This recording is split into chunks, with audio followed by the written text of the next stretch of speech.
Frente Radiosa. El conflicto no es karma, es democracia. Complicamos la discusión. Hablamos de política.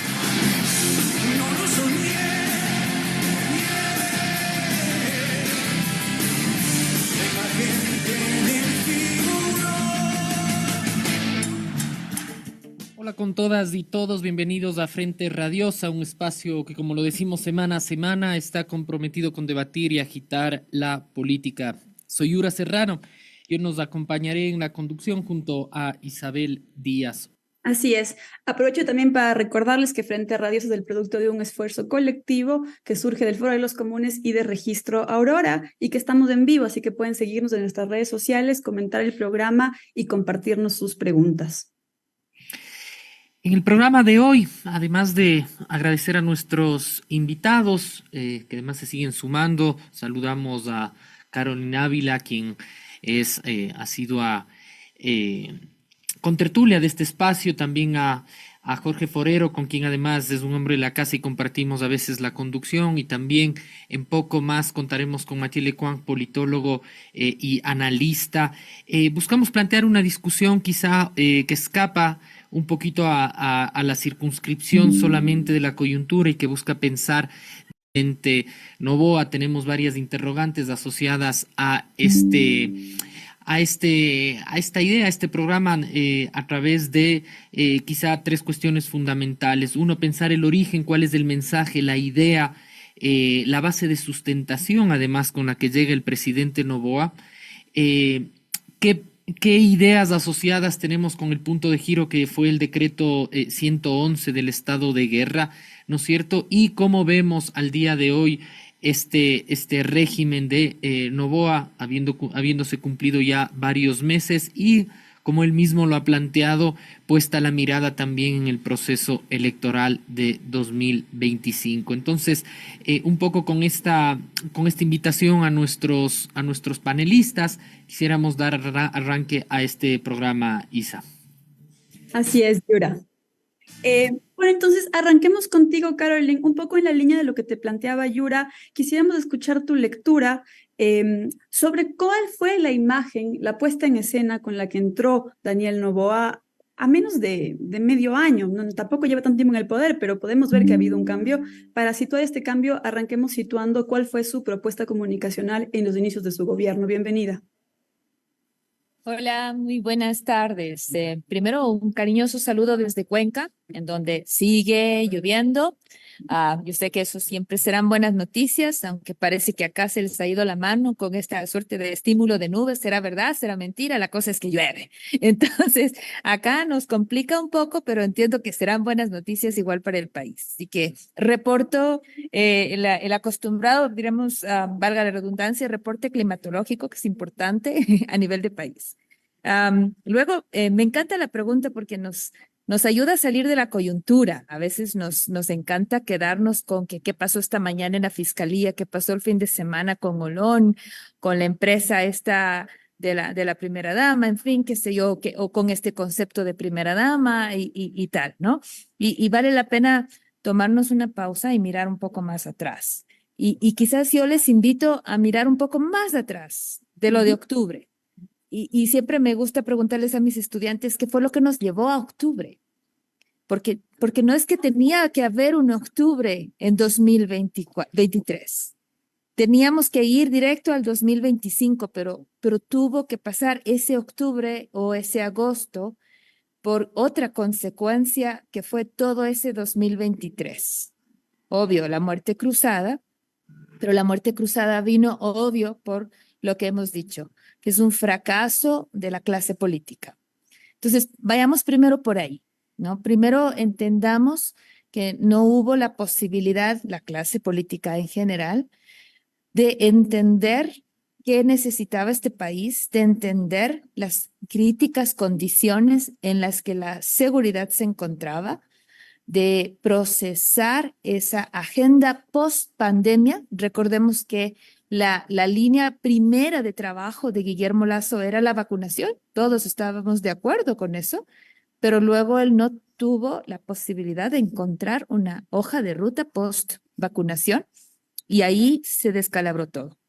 Entonces, toda esa línea post-pandemia, hasta ahora esta sociedad post-pandémica, si tú quieres en términos más amplios, no ha sido capaz de ser bien leída por la clase política y hemos ido de tumbo en tumbo. Y si tú quieres ir un poco más atrás, octubre de 2019, ¿no es cierto? En donde tú ves una suerte de estallido social que no solamente le sucede al Ecuador, vaya usted y pregunte a Chile, por ejemplo, cómo sigue todavía tratando de reaccionar frente a lo que ellos también vivieron, a su propio estallido social. Y creo que nos hace falta a nivel de Ecuador hacer bien esos deberes. A mí me parece que todavía, por ejemplo, no estamos leyendo bien el rol del activismo, el rol de esos valores postmaterialistas que inclusive nos debe remitir a ese octubre de 2019 para entender Olón de la semana pasada, porque pensamos que ese comunicado de la empresa Vinasí, casi amenazante, casi como allá ustedes, se va a quedar así nomás. Si es que pensamos que esto es así, nuevamente la clase política fracasará en febrero del 2025. Entonces, si tú te fijas, todo tiene esta necesaria, ese necesario tejido hacia atrás, porque nuevamente la clase política no está entendiendo cómo la sociedad ha cambiado y está diciendo de una forma y otra, en un momento y otro, el mismo discurso. Hay nuevos intereses, hay nuevas disputas que no está la clase política leyendo e interpretando adecuadamente. Creo que como que para introducir, ¿no es cierto?, podríamos dejar hasta allí. Gracias, Carolyn. Importante esta invitación de ir todavía más atrás y de plantear asuntos incluso de carácter más estructural en términos de la sociedad y sus resultados y su, digamos, presentación ante condiciones inusitadas en términos no solo nacionales, sino globales, como los efectos, por ejemplo, pospandémicos. Jorge, ¿cómo pensar esta idea que plantea Carolyn relacionada a quizá la deuda o la derrota de la clase política tradicional a comprender e incorporar estas sensaciones, estos procesos que estaban ocurriendo socialmente, bastante además traumáticos, por llamarlo de alguna manera, entre dos estallidos, digamos, como los que ocurrió en el país, entre una pandemia de por medio, con, digamos, la aceleración de un escenario de desconfianza y descomposición en la clase política que llevó, uno, a la muerte cruzada, a no cumplir un ciclo por el que había sido elegido Guillermo Lasso, y dos, el vivir ciclos todavía más cortos de enganche y desentendimiento de fenómenos políticos como el de ahora de Daniel Noboa. ¿Cómo llega Daniel Noboa? ¿Qué mensaje cala? Es un traidor, entre comillas, de esa clase política tradicional que le permita llegar y ahora se devela como un miembro más. ¿Cómo podemos leer ese origen? Bienvenido, Jorge. Bueno, muchas gracias por la invitación y por esta oportunidad de estar aquí también un poco al otro lado de la mesa. Claro, yo no repetiría lo que yo ha dicho Carolyn y con lo que yo coincido fundamentalmente. Es cierto que hay que tener una mirada un poco más de largo plazo que muestra finalmente lo que podríamos describir como un retorno, una especie de crisis orgánica muy asociada con la implementación siempre fallida del modelo neoliberal, esto agravado en un contexto de pandemia, ¿no? Que precisamente conduce a un deterioro de las condiciones sociales y económicas y que se traduce seguramente también en confluencia con otros elementos, pues por supuesto el estallido social del año 2019 de manera, digamos, simbólica, muy clara, ¿no? Pero claro, yo quisiera ir al contexto de las elecciones y señalar tres elementos que me parecen muy importantes de la figura de Noboa y que efectivamente apuntarían a su posicionamiento en un contexto de necesidades ideológicas que probablemente la mayor parte de los otros actores no supieron capturar de manera tan clara, ¿no? Yo pienso que en la figura del candidato Daniel Noboa, que logra la victoria en la segunda vuelta, ahí yo rescataría como tres elementos fundamentales. El primer elemento, y que yo creo que sin lugar a dudas lo catapulta después del el primer debate, es su posición con respecto al Yasuní. Y aquí podemos leer una línea de continuidad que nos lleva incluso a esto que estaba señalando Carolina ahora, la cuestión de Olón, ¿no? Entonces yo creo que en el sistema político como tal, en el sistema de partidos del Ecuador, yo creo que ha habido una dificultad por reconocer las demandas que hay en este momento asociadas a cuestiones ecológicas que en el contexto ecuatoriano se traducen de una manera muy clara en lo que podríamos describir como un discurso post-extractivista. Y aquí el punto no es cuál es el contexto internacional, las restricciones macroeconómicas que tiene el país, este tipo de discusiones que muchas veces se dan en el contexto político, sino cómo precisamente la iniciativa del ITT Yasuní, cómo las luchas populares de resistencia frente a toda una gran cantidad de proyectos extractivos han sembrado dentro de un porcentaje importante de la población esta visión crítica respecto a este tipo de proyectos, ¿sí? Y claro, lo que hace Noboa de una manera claramente oportunista, esto digamos que siempre lo supimos y lo sabemos ahora de manera mucho más clara, es posicionarse a favor de una posición que hoy en día sabemos era mayoritaria ya en ese entonces, que era una posición a favor del sí en la consulta del Yasuní. Esto en primer lugar. En segundo lugar, también en ese debate, y asociado precisamente a la pregunta con respecto al Yasuní, Noboa también se posiciona como un personaje con una cierta proficiencia técnica, porque su respuesta al tema, a la cuestión del Yasuní no era una respuesta simplemente ecológica, sino una respuesta que venía acompañada de una racionalidad económica y unos números, que precisamente eran los números que demandaba en su momento, este otro candidato, no se me vuelve la palabra, a Bolívar, ¿no? Topic, ¿no? Que demanda números, Bolívar, números. Pues bueno, el que tenía los números era finalmente Daniel Noboa. Y esto le hizo posicionarse como alguien que aparentemente era también competente en términos técnicos. Y el tercer elemento es precisamente esa capacidad de posicionarse más allá del debate correísmo-anticorreísmo. Esto es una cosa que ya han señalado varias personas anteriormente y que efectivamente le hacen venderse como una alternativa más allá de esa dicotomía que hasta este momento estaba dominando el plano político, ¿no? Entonces yo creo que estos tres elementos pesaron un montón y le dieron la posibilidad de posicionarse como un conciliador, no como un pacificador.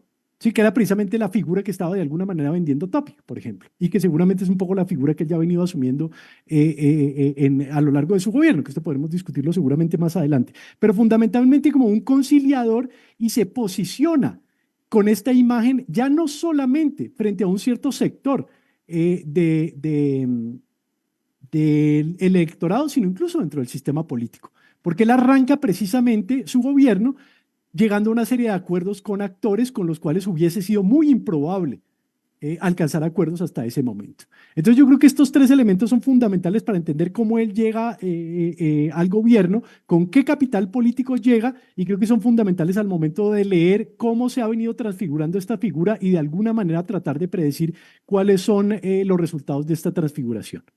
Gracias, Jorge.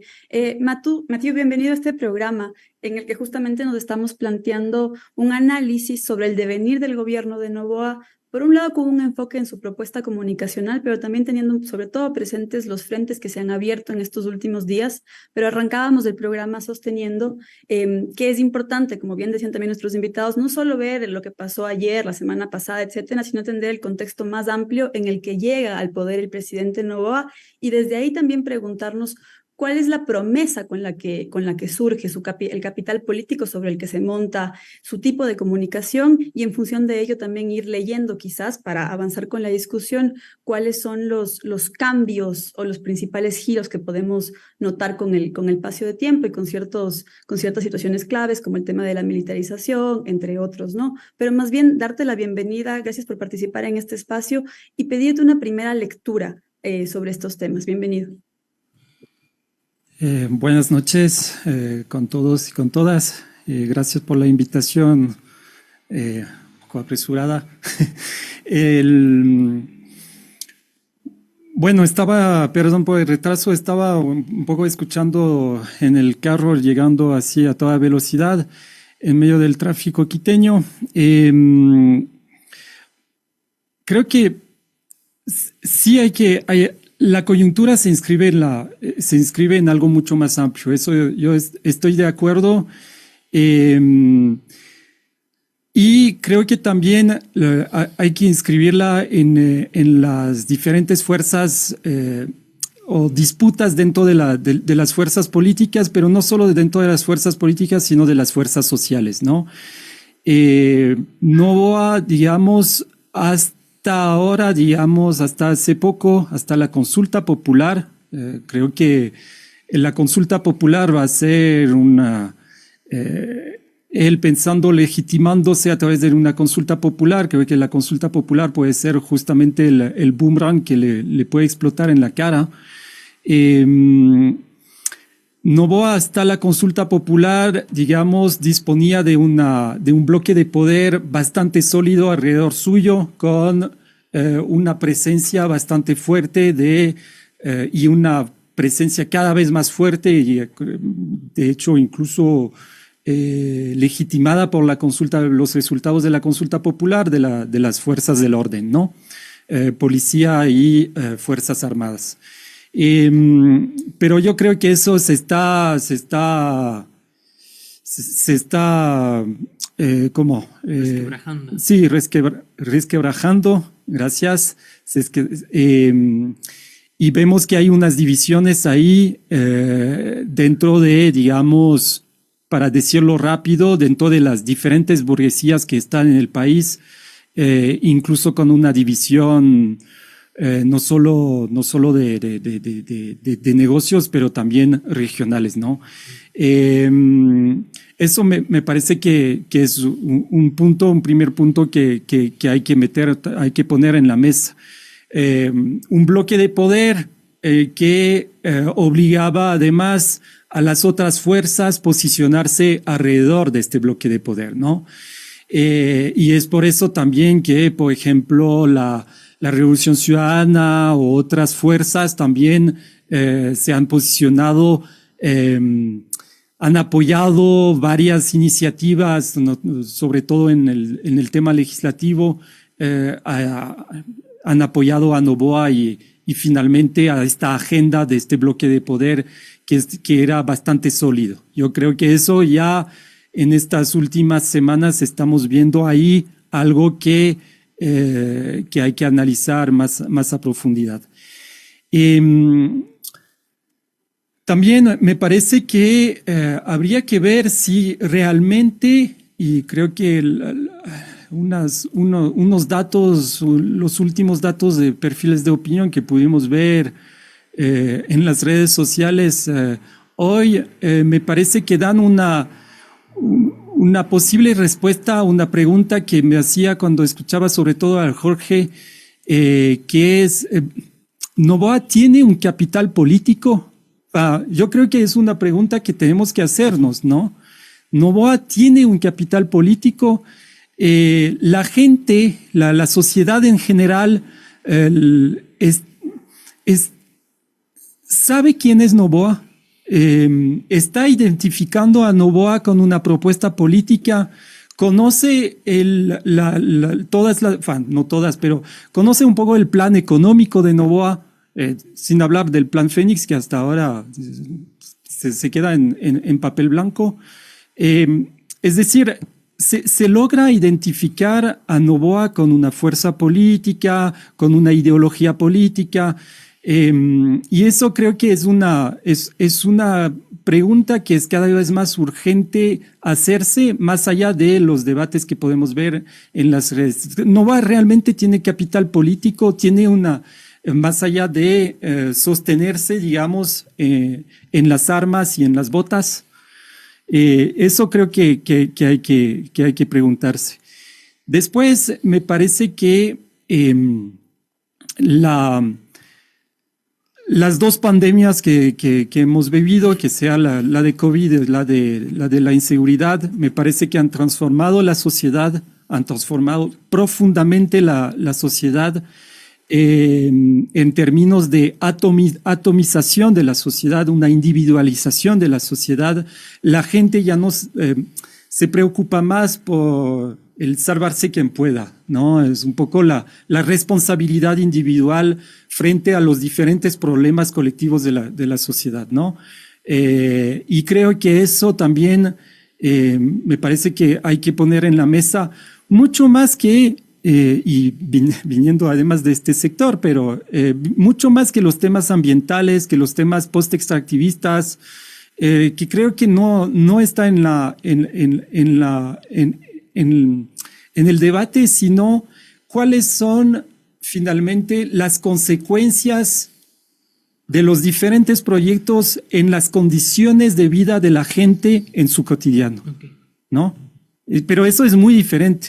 O sea, una cosa es debatir sobre el post-extractivismo, otra cosa es ver los temas ambientales desde las propias condiciones de vida de la gente que vive en el territorio. Con este matiz, además de cierre de Mathieu y esta invitación que hacía Isabel también para dar entonces un paso más adelante en el sentido de analizar el proceso de gobierno de Noboa tras su llegada, varias de las cosas que han sido puestas además sobre la mesa, unas conectan quizá de manera más armónica, otras no. Llegamos a lo que a inicios de este año ha terminado siendo quizá la base de sustentación más evidente del ciclo de Noboa, que es, digamos, la declaratoria del estado de guerra.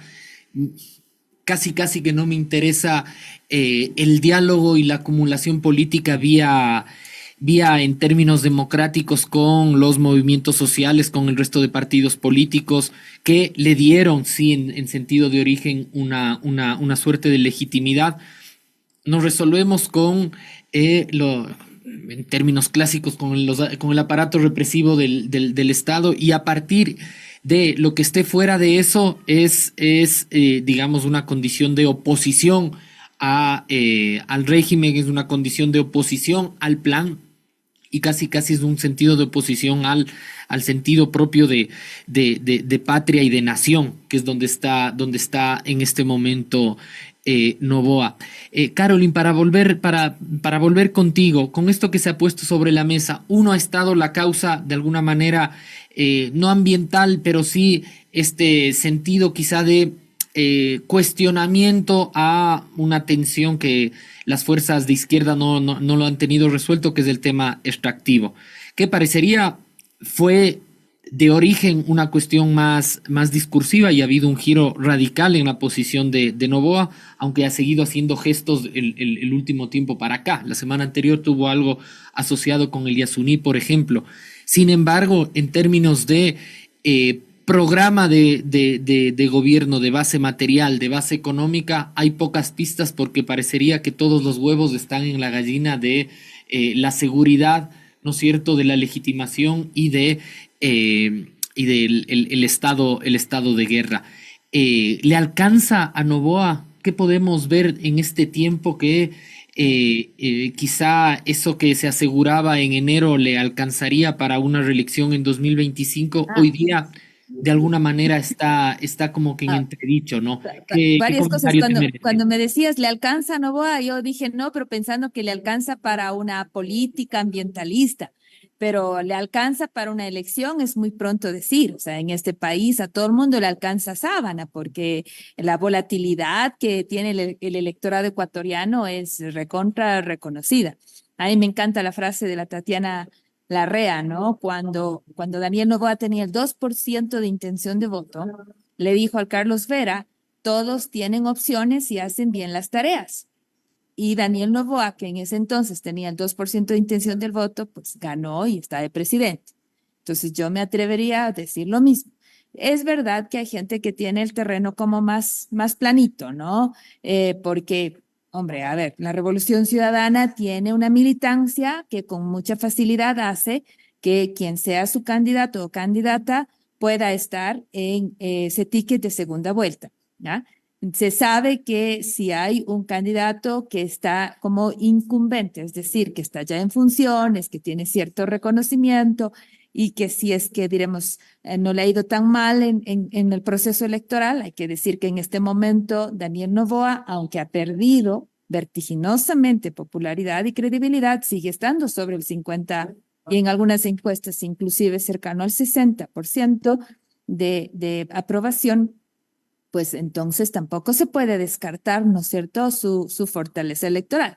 Pero yo no creo que con esto se cierran las puertas para un topic o se cierran las puertas para otros nombres en la misma derecha, un Henry Cucalón, que entiendo está haciendo ya sus rondas, ¿no es cierto?, en la misma izquierda. Me imagino que Carlos Rabascal sigue atento a sus propias opciones. Me imagino que Yacu Pérez, viendo este nuevo despertar ambientalista, que nunca se ha dormido, como bien han dicho los colegas, ¿no es cierto?, que sigue allí, vigente, seguro también puede rasguñar algo, diremos, ¿no es cierto? En fin, o sea, yo creo que hay todavía tela para seguir cortando y que, si bien es cierto, la inseguridad y la corrupción y el empleo siguen estando en la palestra de lo más importante en cuanto a la preocupación, ¿no es cierto?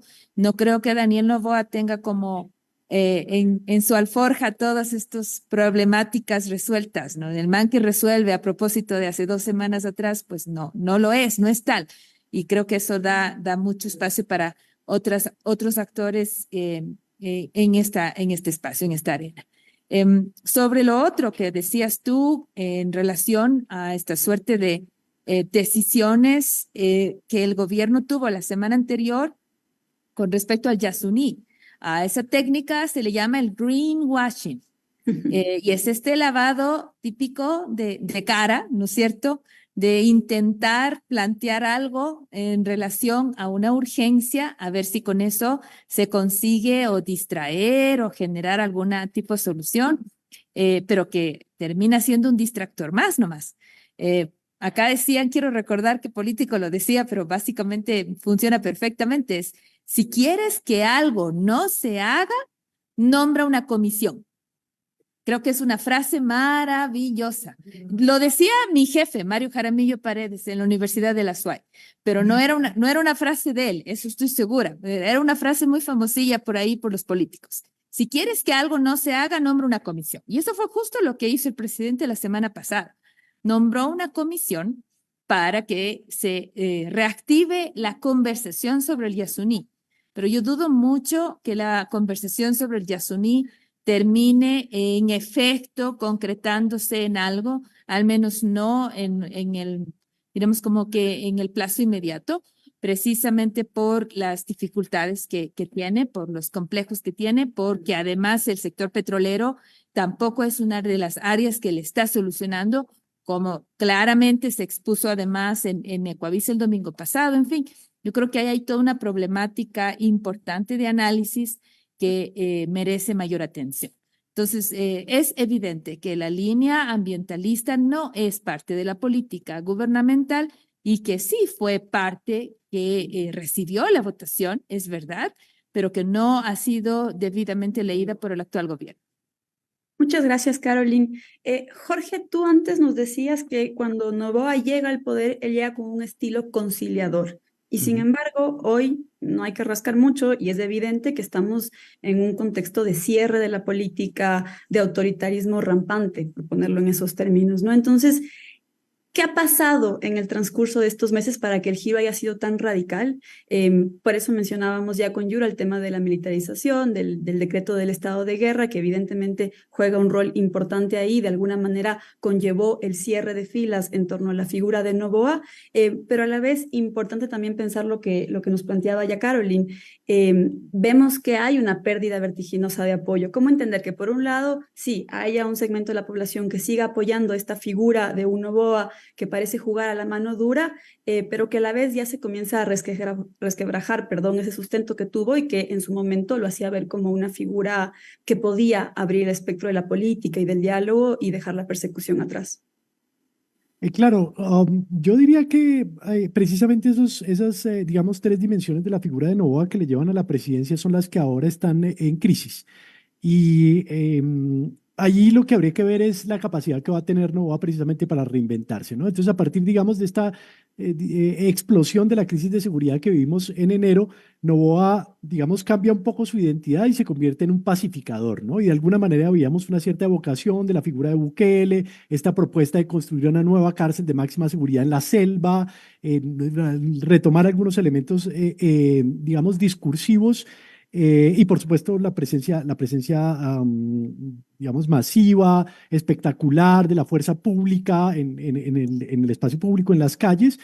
Pero de alguna manera lo que hemos visto, y especialmente a partir de Semana Santa, es cómo cada vez es más evidente las limitaciones de este tipo de política. Entonces, efectivamente, tenemos en Novoa la figura de un pacificador, pero es un pacificador al parecer incompetente, ¿sí? Sus políticas de seguridad no dan lo suficiente como para controlar esto, lo que de alguna manera se va contrarrestando con ciertos, digamos, logros muy puntuales en términos de capturas, algunas cuestiones, digamos, muy mediatizadas y con cierto apoyo, pues, por supuesto, de la fiscalía, ¿no? Pero sin embargo, entonces aquí, digamos, hay una limitación que se traduce precisamente en una, digamos, visibilización de su incapacidad técnica, que ya empezábamos a ver, por supuesto, con los nombramientos de gabinete y que tienen, por supuesto, en la ministra del Ambiente el ejemplo arquetípico de la incompetencia, ¿no? Este gobierno, digamos, de los pasantes que ya, digamos, mina esa otra dimensión de su legitimidad provisional, digamos, o con la que llega al poder. Luego está efectivamente este tercer elemento, que es esa incapacidad de seguirse posicionando como el que está más allá de la dicotomía correísmo-anticorreísmo, que se manifiesta en sus declaraciones permanentes, en las cuales estigmatiza a la Revolución Ciudadana como un narcopartido, ¿sí? Que es una cosa que ha repetido, digamos, de manera sistemática, no siempre nombrando de manera explícita a la Revolución Ciudadana, pero siempre posicionándose en contra de la Revolución Ciudadana y la figura de Rafael Correa, incluso cuando está cantando, como lo vimos ahora en este fin de semana, ¿no? Y finalmente, el tercer elemento que yo quisiera volver a traer sobre la mesa es que efectivamente hay una cierta sensibilidad que no estamos capturando, ¿sí? Entonces, claro, hay que ver qué pasa en la derecha, y esto va a determinar mucho lo que pasa en las próximas elecciones, pero también hay que ver qué pasa, o peor aún, qué no pasa en la izquierda. Recordemos que tenemos las dos victorias del Yasuní y del Chocó Andino en la consulta popular, pero en la consulta de referendo reciente tuvimos dos resultados que no hemos leído de manera adecuada, yo creo todavía, ¿sí? El que tiene que ver con el trabajo por horas y el que tiene que ver todavía más importante con el arbitraje. ¿Cómo explicamos? Sí, esa victoria de las fuerzas populares ahí. Efectivamente hay un trabajo de las organizaciones sociales, de algunos generadoras de opinión ahí, pero detrás de eso hay una cierta sensibilidad que se logró de alguna manera capturar en esa campaña. La pregunta es si vamos a tener una fuerza política o un actor político que tenga la capacidad de responder a esa sensibilidad, y que yo veo que en la izquierda todavía no tenemos, porque la Revolución Ciudadana todavía no se manifiesta capaz de articular precisamente esos temas ambientales que siguen siendo importantes, y por otro lado, el movimiento indígena probablemente no tiene la capacidad de traducir en términos electorales la legitimidad que tiene en, digamos, la manera como se manifiestan esas luchas sociales dentro del espacio público. Importante esto que plantea Jorge Matías respecto a situados ya en el hoy y sin hacer la tarea de futurología de las elecciones para tampoco abandonar discusiones bastante más pertinentes y preocupantes de la coyuntura actual. Uno, digamos, parecería que entonces el estado de guerra está incorporado ya en la cotidianidad nuestra, las cifras son las que son. Hay un resultado, digamos, electoral de una consulta popular que no termina de ser masticado y ni siquiera leído por las propias organizaciones que se hacen llamar, digamos, alternativas al régimen. Finalmente, dos temas bastante relevantes allí, pero parecería que el gobierno sabe cómo sostener una atomización finalmente en el campo popular. Es decir, por un lado, la cuestión Palo Quemado y tal, por otro lado, Embajada, caso Glass, y sabemos más o menos cómo desactivar cualquier posibilidad de que agregue la alternativa al régimen. Y en ese interdín, digamos, un cierre de las condiciones democráticas, parecería que el oficialismo, el presidente que lo consiguió todo en la asamblea mientras estaba vigente una suerte de acuerdo con el resto de actores, ya no está en la asamblea, ¿no es cierto? Hay una deslegitimación también del rol del legislativo y tenemos básicamente un cierre democrático que tiene que rendir cuentas más tarde que temprano respecto a resultados concretos. Hay un presidente que se evidencia desde la crisis energética con la cuestión ambiental, con esto de casi un conflicto de intereses manifiesto, una captura del Estado en términos oligárquicos que van minando esa condición de cierre. Hay posibilidad, como plantea Jorge, de una apertura mínima alternativa en condiciones democráticas, que no sea solo pensar el escenario electoral del 25, sino que piense las condiciones actuales, ¿no? Lo de hoy en la Asamblea parecería que no alimenta y no abona en ese sentido. ¿Qué hay por fuera de ese cierre democrático planteado por Noboa? Digamos, y sin poner tampoco todo el optimismo en la agenda necesariamente post o anti-extractiva. Wow. Un poco compleja la pregunta. Todas han sido muy complejas, oye, qué bestia de programa, o sea, en serio te digo. No me vuelvan a invitar. Creo que hay que leer tanto la coyuntura de Olón como también los resultados de la consulta popular, que ahí estoy totalmente de acuerdo. Creo que hubo muy pocos análisis y los pocos análisis, entre comillas, que hubo es a través de comparación con el fútbol para mostrar la pobreza de análisis que puede haber en este país a nivel político. Creo que hay que leer también como un rechazo a los conflictos de interés de Noboa, ¿no? Se veía que estas dos preguntas eran para él.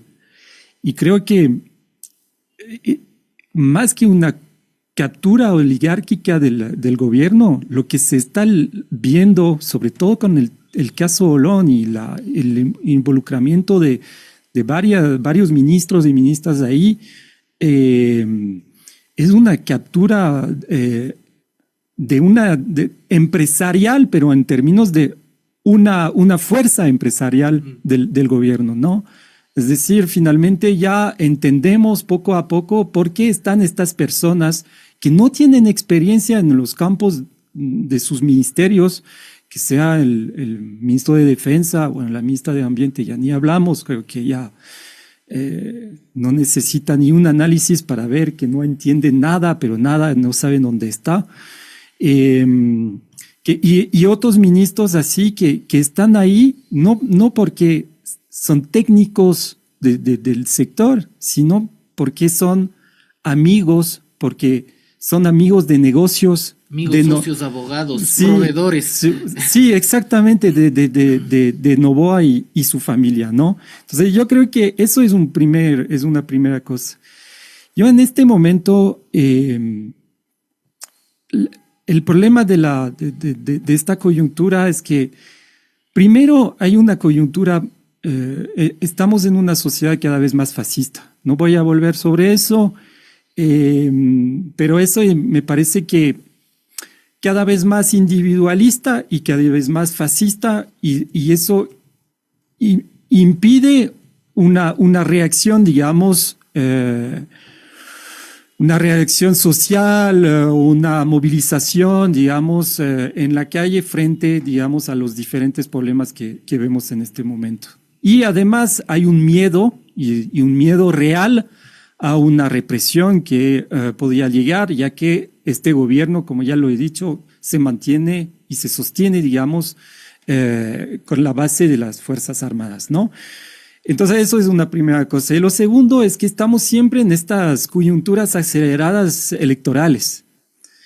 Y eso también hace que el campo político y el campo social se mueven alrededor de estas coyunturas electorales que finalmente cada actor social y político calcula, que hace el cálculo de si me movilizo, qué voy a ganar, qué voy a perder, ¿no? De ganar, perder Y es normal. Estamos ya a poco de ver los próximos, digamos, precandidatos o candidatos, y eso hace que finalmente tú Se mides. inició ya el ciclo electoral del Sí, próximo año formalmente, Sí, además. exactamente. Y Novoa lo inició con la consulta popular. O sea, no se inició con Olón, lo inició con la propia consulta popular. Entonces, estar siempre en elecciones hace que incluso el campo social se posiciona a través de estas elecciones e impide una movilización, digamos, que vaya más allá del tema electoral, ¿no? O partidista, ¿no? Entonces, me parece que yo no veo por el momento una salida democrática más allá de las elecciones como tal. Habrá que ver cómo llegan estas elecciones. No veo una posibilidad tampoco desde el campo popular, el campo progresista de una alianza. No creo que va a haber. Hay que ver un poco, tienen diferentes intereses, diferentes visiones incluso del Estado, de la crisis, de cómo solucionar estas crisis, diferentes visiones de cómo, del rol del Estado, digamos, en estos diferentes problemas. Entonces, eso es muy difícil, digamos, acordarse, además de las posiciones, digamos, individuales frente al correísmo o anticorreísmo, ¿no? Entonces, perdón que te corte, es que ya estamos llegando al final del programa, pero si quieres cerrar tu idea, es que estaba con unos problemas de mi audio, por favor. ya perdí mi idea. Nos quedan todavía justo 10 Tenía minutos. la respuesta. Ya se fue. Los invitados, Ya nos iba a decir entonces, qué hacer, Matt. a un ciclo de intervenciones para todos. Además, Isa, entonces no sé si lo arrancamos con Caroline. Sí, así es. Igual, sé que Caroline tenía algunas ideas en el tintero porque quería participar, así que más bien si las quieres retomar. Solo preguntarte, pero quizás solo preguntarte algo muy puntual, Caroline, y es lo siguiente, pensando justamente ya de lleno en la coyuntura actual, ¿no? Y en la figura de Novoa que tenemos hoy por hoy. ¿Cómo la lees tú? Además de cara a estos conflictos que ya han situado ustedes, ¿no? Hay varios frentes abiertos, varias grietas que tiene que gestionar. Por ejemplo, todo el tema de la salida a flote de los casos de corrupción, que incluso se ha llegado a evidenciar este manejo abusivo de relaciones familiares, que en un inicio de su presidencia más bien parecía una familia de postal. Tal vez si quieres comentar algo sobre algo que mencionaste en tu primera intervención, que me pareció interesante, este concepto de la primera dama, que de alguna manera parece desvirtuado luego del caso de Olón, por fin. Entonces, más bien pensar en esta figura del presidente al día de hoy, que, como ustedes han dicho, de alguna manera se abre este nuevo ciclo siempre de cara a las próximas elecciones y en este constante trajín que es el país. Un colega, Matías Abad, acá en Cuenca, decía esta transfiguración de princesa Disney a madrastra malvada, ¿no? Es súper interesante cómo, bueno, es que luego esto es lo que pasa si estás en las redes y si te anclas solo en las redes y te llega una crisis en lo digital y no la gestionas adecuadamente, pues a eso te expones. Básicamente, ¿qué es lo que creemos que está hasta cierto punto pasando en la familia presidencial, en la pareja presidencial? Y creo que no ha sido del todo planteado, inclusive tanto de los de lo privado, pongo siempre privado entre comillas, porque es muy difícil que en este caso muy puntual Vinasín pueda desprenderse de ese rol político que le corresponde, más allá de que hoy en día ninguna empresa puede desprenderse de su responsabilidad social. O sea, es un comunicado de prensa muy noventero, nada que ver con las cargas de responsabilidad que hoy toda organización tiene y que tiene que hacerse cargo a partir de toda esta difusión, por ejemplo, de los famosos ODS, de las empresas signatarias del Pacto Global.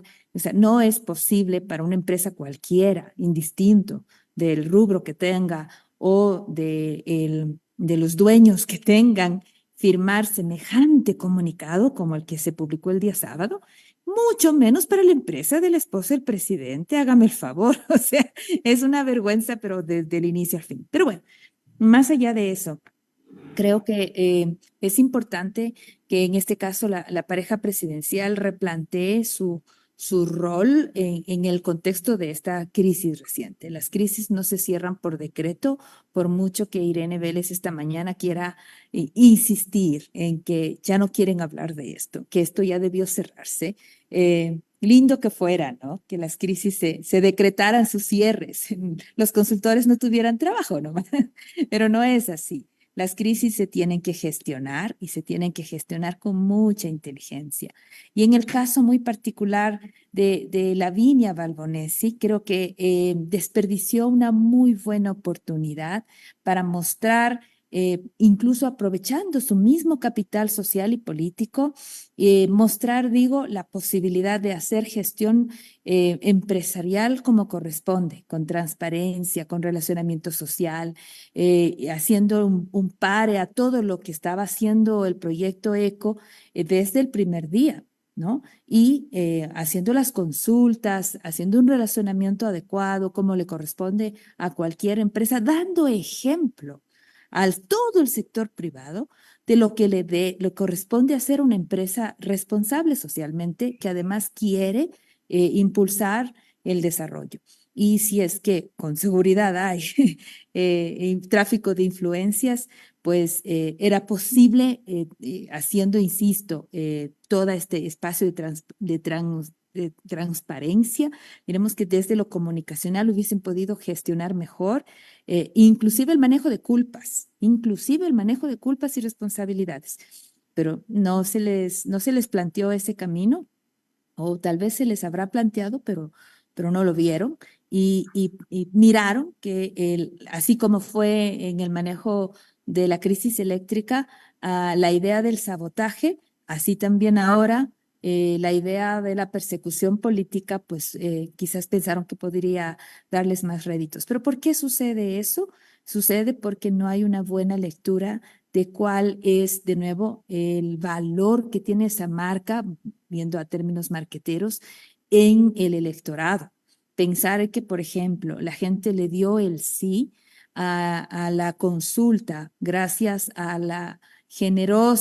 al generoso bailecito del presidente Noboa con los red flags en TikTok, es un error. La gente le dio el sí a Fuerzas Armadas, a la posibilidad de seguridad que la institución de Fuerzas Armadas le da. Ese es el sí que están recibiendo. Y asimismo se explica el no a las dos preguntas, porque fue lo único que se puso en disputa, lo único que se escuchó como alternativa, porque a la seguridad no se escuchó otra alternativa. Sí, Caroline, solo te corto ahí porque con esta idea quisiera también dar paso a Jorge y a Matt, con quienes cerraríamos con 30 segunditos cada uno, sin que se moleste el resto de nuestros invitados.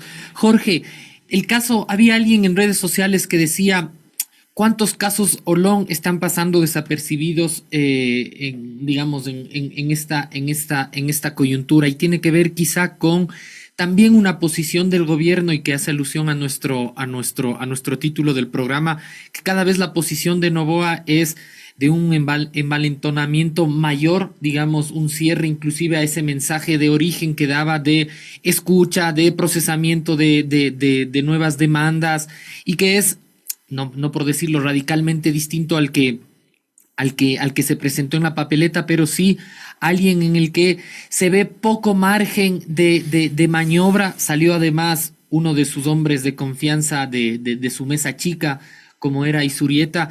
¿Qué se puede esperar para alguien donde pesan más, ahora sí, sus orígenes, la clase, la posición, como decía Mathieu? Digamos, hay una radicalización de esta posición del gobierno para lo que se viene, en donde las fuerzas sociales tampoco están procesando, porque están ya conectadas con el llamamiento a elecciones. ¿Qué esperamos ahora? Pues yo creo que tenemos que ser muy optimistas con la cautela. Entonces es cierto que ha habido un descenso notable de la imagen favorable, pero no es menos cierto que esto es el fin de la luna de miel y esto es algo que le pasa a todos los gobiernos después de haber arrancado su periodo electoral. La pregunta es, ¿qué va a pasar si los pocos meses que nos quedan antes de que empiece la carrera electoral propiamente dicha son lo suficiente como para desgastar tanto la imagen presidencial como para que no le permita llegar a Noboa? Y eso es algo que no sabemos bien. ¿Y qué tanto lo que seguramente va a ser su mensaje de yo puedo hacerlo, pero no me alcanzó el tiempo, necesito un periodo más, va a llegar a pegar en la gente? Probablemente, ¿qué tanto se esfuerce él por cumplir con los acuerdos con el Fondo Monetario Internacional? Va a jugar un papel ahí, pero no podemos predecirlo porque lo otro que necesitamos es que haya desde el lado de la izquierda, desde el lado progresista, un proyecto político que tenga la capacidad de venderse como algo nuevo que de momento no estamos viendo, y evidentemente si vamos a volver con el discurso del ya lo hicimos, pues no lo vamos a hacer. Ahí lo dejaría. Gracias, Jorge. Matt, tienes la palabra. Sí, no, de acuerdo con lo que acaba de decir Jorge. Quedan pocos meses, como bien lo dijo, además Caroline todavía tiene más de 50% de aceptación. Hay que ver la profundidad de imagen, hay que ver cómo la gente analiza un poco esta gestión, etcétera. Yo creo que si no mejoran los temas de inseguridad, sabiendo que el tema económico está realmente, estamos en una crisis tal que no se van a arreglar estos meses, es un tema a mediano plazo. Si no da un golpe fuerte en temas de seguridad, creo que va a seguir bajando, ¿no? Estamos viendo ahí, tú puedes tener un presidente con buena aceptación, pero si la sociedad tiene un estado de ánimo bastante pesimista, esta imagen se puede caer más rápido que lo que subió, digamos, ¿no?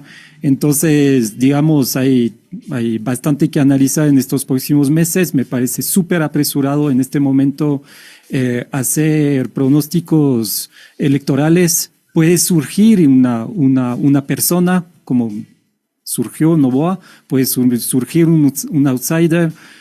Otros pueden hacer bastantes errores, como lo vimos hoy en la Asamblea Nacional. Entonces, el escenario político está en constante movimiento. Lastimosamente, los que pagan este constante movimiento es la población, y vemos que las condiciones de vida no se están mejorando y todo lo contrario, ¿no? Gracias, Matt, por este mensaje. Se quedan varias cuestiones en el tintero, como de costumbre en Frente Radiosa, que prometemos además ser bastante más organizados en plantear nuestros bloques. Sin embargo, la discusión ha sido bastante rica, y de la que pretendemos además de extraer orientaciones y preguntas para nuestros programas venideros. Agradecemos siempre a Caroline, a Jorge, a Mathieu. Isa, cerramos un programa más de Frente Radiosa. Así es, un abrazo a todos. Chao.